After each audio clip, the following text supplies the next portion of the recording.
This video is quickly going to show you how to achieve making this wonderful, nutrient-rich garden gold. No, I did not say garden soil. This is compost. And it is made from kitchen scraps, yard waste, and cardboard. So let me introduce you to the two tools that I use, why I use them, and how. This is a standard garden fork. It is my first go-to tool for mixing up the contents inside the bin. These wide prongs easily allow me to dig deep and turn the pile. As the material breaks down and decomposes, this pile shrinks. You can see how low the compost has gotten. All the heat is in the center of the bin, while the outer areas are exposed to cooler temperatures and breakdown happens much slower. Over time, this important action of mixing the material heats up, improves, and speeds up the overall decomposition, and I'm able to achieve that rich, finished compost.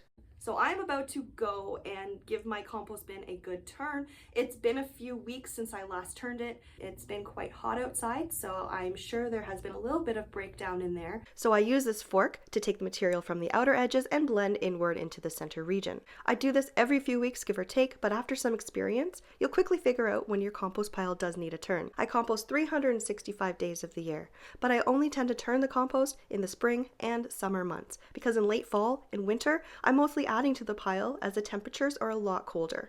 Overall, I have had this garden fork for almost a decade now. It cost me around $30 at my local hardware store. It is extremely versatile and used for more than just my compost bin.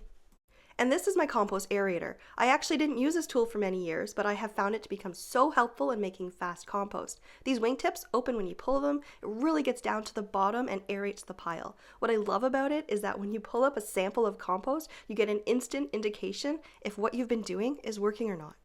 But why aerate the pile?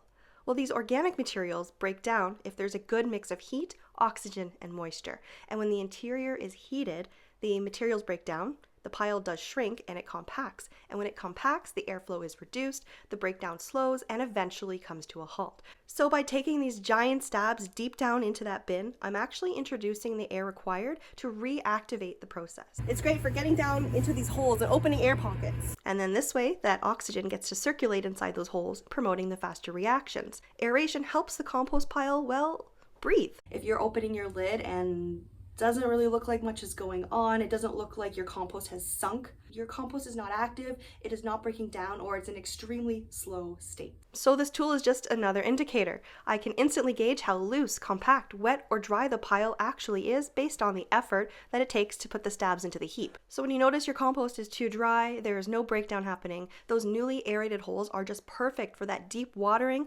adding that necessary moisture into the mix to reactivate. I was lucky, and this awesome tool was included with the purchase of my compost bin, but it sells on average for $30. And that's all you need. To learn more about hot composting in your backyard, check out these short videos.